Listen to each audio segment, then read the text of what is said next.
Wakil Gubernur Aceh Haji Fadhlullah SE bersama istrinya Mukarramah didampingi Kepala Biro Administrasi Pimpinan Setda Aceh Akkar Arafat bersilaturahmi ke Kediaman ulama kharismatik Aceh Almarhum Abu Tumin Blang Bladeh di Bireuen pada Kamis 13 Maret 2025. Kedatangan Wakil Gubernur disambut langsung oleh anak-anak Abu Tumin, Teungku Haidar atau Tu Haidar, dan Tu Ahmad, serta pimpinan Dayah dan sejumlah santri lainnya.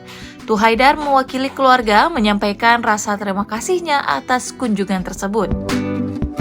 Selanjutnya, Tu Ahmad bersama Abiya Khaidir, pimpinan Dayah Al-Madinah Tunindiyah Babussalam Blang Bladeh, melaksanakan pesiju atau tepung tawar kepada Wakil Gubernur dan istrinya. Abiya Khaidir pun memanjatkan doa untuk kemajuan Aceh.